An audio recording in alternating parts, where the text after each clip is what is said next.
I cannot emphasize enough. You need to do something. And I mean now. Because even though it's not happened in this world yet,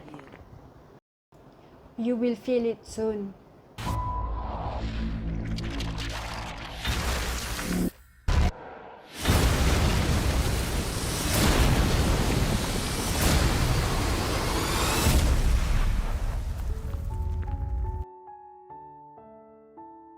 Assalamualaikum warahmatullahi wabarakatuh. Nama saya Nur Ayuni binti Zulkarnain. Dalam kajian ini, kumpulan kami akan membentangkan 4 perkara, iaitu yang pertama, kami akan melihat pandangan tamadun Islam terhadap fenomena alam dan kelestarian hidup antara manusia dan alam. Yang kedua, kumpulan kami akan membincang tentang bencana-bencana alam yang telah berlaku dan merujuk kepada Al-Quran dan Hadis.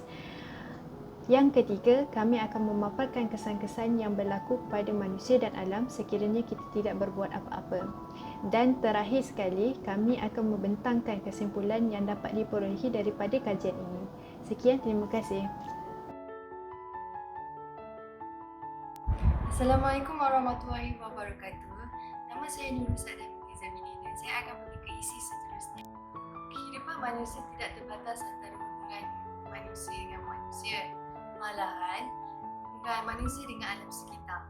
Dalam erti kata lain, kesejahteraan yang dimati oleh manusia adalah akibat daripada kehidupan yang sejahtera antara sesama manusia dan alam sekitar.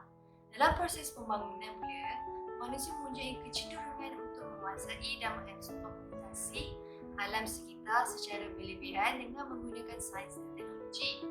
Kesannya, keseimbangan dalam alam semula jadi tidak dapat dikekalkan.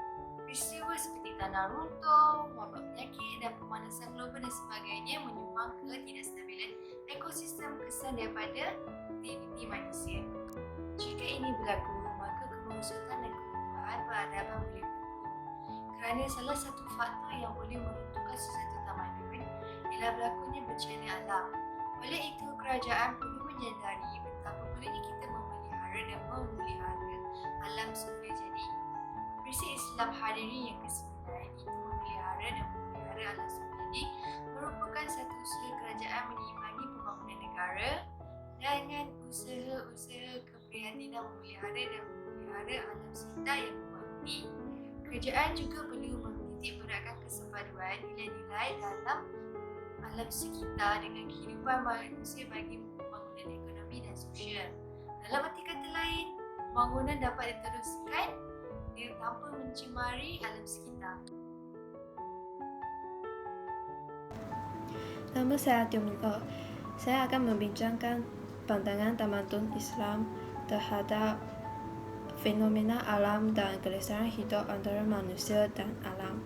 Bencana alam sering berlaku kerana perbuatan manusia yang tidak bertanggungjawab dan mencemarkan alam sekitar. Antara pandangan tamadun Islam terhadap fenomena alam dan keharmonian hidup antara manusia dan alam adalah iaitu penting bagi kita untuk mengetahui peranan kita di bumi Allah ini. Di dalam Al-Quran, Allah menerangkan dengan jelas bahawa kita diciptakan sebagai khalifah. Dalam surah Al-Baqarah ayat 30. قال ربك للملائكة إني جاعل في الأرض خليفة قالوا أتجعل فيها من يفسد فيها ويسفك الدماء ونحن نسبح بحمدك ونقدس لك قال إني أعلم ما لا تعلمون. Sesungguhnya aku hendak menjadikan seorang khalifah di bumi. Ayat ini menunjukkan kita berada di kedudukan yang tinggi jika dibandingkan dengan makhluk Allah yang lain. Ini sekaligus menunjukkan kita adalah penjaga alam dan semua yang ada di dalamnya. Nama saya ialah Azra Izin Anis binti Azim dan saya akan menerangkan tentang pandangan tamadun Islam terhadap fenomena alam dan juga kelestarian hidup di antara manusia dan alam dari segi sudut Al-Quran. Seperti yang kita tahu, tamadun Islam sememangnya berkait rapat banyak dengan Al-Quran dan juga Sunnah. Terdapat juga ayat Al-Quran di dalam surah lain yang boleh dijadikan rujukan bahawa manusia dilantik sebagai khalifah atau dalam bahasa Inggerisnya Kastitin atau Steward yang mempertanggungjawabkan mereka untuk menjaga alam sekitar sebagai tanda menggunakan anugerah Tuhan dengan sebaik mungkin. Perkara ini boleh dilihat dalam surah Al-A'raf ayat ke-56. ولا تفسدوا في الأرض بعد إصلاحها وادعوه خوفا وطمعا إن رحمة الله قريب من المحسنين. Yang membawa maksud, janganlah kamu membuat kerosakan di muka bumi yang Allah telah menyediakan kebaikan kepadanya, dan berdoalah kepadanya dengan rasa bimbang kalau tidak diterima. Sesungguhnya rahmat Allah itu amat dekat dengan orang-orang yang membuat kebajikan.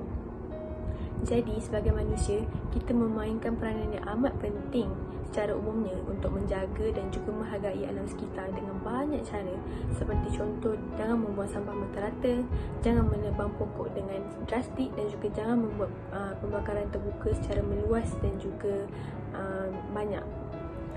Kerana setiap kewujudan yang ada di dalam alam sekitar sememangnya memberikan manfaat dalam memastikan kelestarian dan juga kesinambungan hidup di antara manusia dan alam. Assalamualaikum, saya Muhammad Ali Iskandar. Tamadun Islam menitik beratkan perintah Allah. Apabila perintah tersebut tidak diendahkan, maka segala kerosakan dan kekacauan boleh berlaku. Contohnya seperti perintah Allah di dalam surah Hud ayat 61. وإلى ثمود أخاهم صالحا قال يا قوم اعبدوا الله ما لكم من إله غيره هو أنشأكم من الأرض واستعمركم فيها فاستغفروه ثم توبوا إليه إن ربي قريب مجيب. Itu di mana tentang penjagaan alam. Apabila perintah ini diabaikan, maka terjadilah segala kerosakan seperti pembakaran terbuka, jerebu dan sebagainya. Secara tidak langsung mengundang atau mengakibatkan bencana alam untuk berlaku. Seperti yang kita tahu, Al-Quran merupakan sumber utama tamadun Islam. Terdapat satu ayat di dalam Al-Quran iaitu surah At-Taghabun ayat 11. ما أصاب من مصيبة إلا بإذن الله ومن يؤمن بالله يهد قلبه والله بكل شيء عليم. Yang menceritakan di mana sesuatu bencana itu berlaku disebabkan dengan keizinan Allah. Tamadun Islam mempunyai kepercayaan di mana manusia tidak boleh mengawal segala benda kerana kebijaksanaan manusia terbatas. Mereka tidak boleh mengawal cuaca, mereka tidak boleh mengawal masa, mereka tidak boleh mengawal takdir mereka. Tetapi yang pasti mereka boleh mengubah nasib mereka. Seperti di dalam surah Ar-Ra'd ayat 11. Lahu mu'aqibatun min bayni yadayhi wa min khalfihi yahfazunahu min amrillah. Inna Allah la yughayyiru ma biqaumin hatta yughayyiru ma bi anfusihim. وَإِذَا أَرَادَ اللَّهُ بِقَوْمٍ سُوءًا فَلَا مَرَّدَ لَهُ وَمَا لَهُم مِّن دُونِهِ مِن وَالٍ. Di mana Allah tidak akan mengubah nasib hamba-Nya melainkan hamba-Nya itu mengubah nasibnya sendiri. Bila kita lihat balik, tak semua bencana alam terjadi disebabkan oleh manusia. Sesetengah bencana itu terjadi disebabkan oleh fenomena alam seperti gunung berapi dan juga wabak penyakit COVID-19. Tetapi manusia dikurniakan akal untuk bertindak ataupun untuk mengubah nasib mereka, seperti pembuatan vaksin atau mengambil langkah-langkah inisiatif bagi mengubah nasib mereka supaya tidak terjerumus dalam bencana alam itu. Sekian dari saya. Terima kasih. Bencana alam seperti banjir kilat merupakan salah satu bencana alam yang bertanggungjawab meruntuhkan kebanyakan tamadun kemanusiaan. Banjir kilat seringkali dihubung-kaitkan dengan hari kiamat yang merupakan hari terakhir wujudnya mana-mana bentuk kehidupan di muka bumi. Manusia bertamadun seringkali kaitkan musibah banjir dengan hari kiamat kerana wujudnya bukti seperti yang berlaku pada zaman Nabi Nuh. Banjir kilat dalam dunia hari ini tidaklah membawa musibah yang boleh meruntuhkan sesebuah tamadun kerana konsep dan cara hidup manusia hari ini jauh berbeza. Tambahan pula, kemodenan teknologi hari ini boleh membantu manusia zaman ini meramalkan bencana-bencana alam seperti banjir kilat ini. Selain itu, bencana yang berlaku kerana perbuatan manusia adalah tanah runtuh. Contohnya di utara Itali, empangan banjir yang terletak pada Monte Top, lebih kurang 100 km utara daripada Venice, Itali. Pada tahun 1959, empangan tersebut selesai dibina dan mempunyai ketinggian sebanyak 262 meter tinggi, lebar 27 meter dan 22.11 meter tebal di dasar, selebar sebanyak 151 meter dan 3.4 meter lebar di bahagian atas. Pada tahun 1963, terjadinya tanah runtuh yang menyebabkan mega tsunami. Mega tsunami tersebut mengakibatkan kehancuran pada kampung berdekatan dan telah merenggut sebanyak 1,917 nyawa. Peristiwa ini terjadi kerana ketidakstabilan geologi di Monte Top dan kerajaan Itali tidak membuat sebanyak langkah penjagaan sebelum menebang dan pembinaan bermula. Contoh-contoh bencana alam yang berlaku adalah seperti serangan asteroid,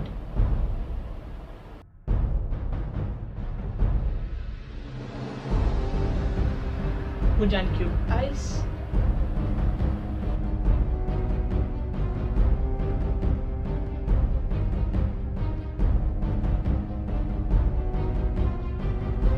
tanah runtuh,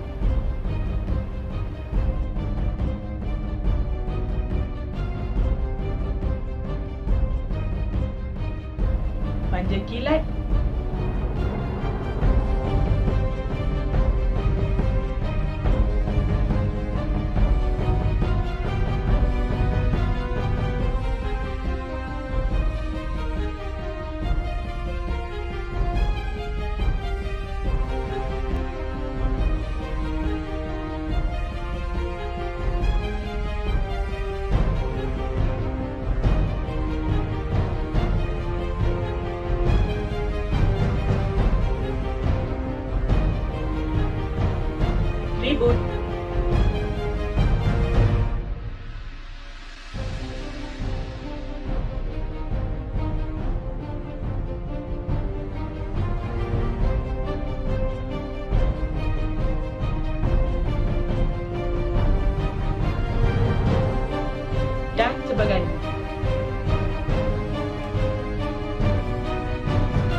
Nama saya Rashni Ramis.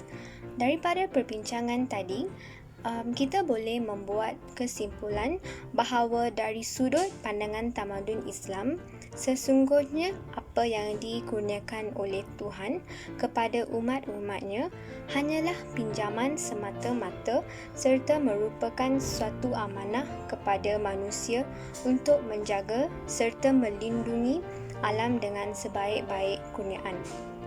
Alam sekitar merupakan anugerah serta ciptaan teragung Maha Pencipta kepada hamba-hambanya untuk manusia menginsafi diri dalam alam yang tidak kekal ini. Seterusnya, tamadun Islam memutuskan hal yang tertentu bagi memelihara alam ini agar sentiasa terpelihara, seterusnya dapat diselami oleh generasi-generasi yang akan datang. Selain itu, sifat malapetaka dan bencana merupakan sejarah yang membuktikan tamadun silam musnah akibat daripada bencana alam. Moral dan keagamaan lebih penting untuk survival suatu tamadun berbanding faktor fizikal dan alam sekitar. Bencana alam mempunyai kaitan langsung dengan hukum dengan peraturan ciptaan Tuhan. Oleh kerana hukum dan peraturan alam semesta merupakan ciptaan Tuhan, maka itulah dinamakan suratan takdir. Oleh itu, manusia harus bertanggungjawab untuk menghargai juga memelihara dan memelihara alam sekitar. Manusia harus berusaha untuk membina bumi yang bersih dan segar agar kehidupan manusia lebih aman dan terpelihara selama-lamanya.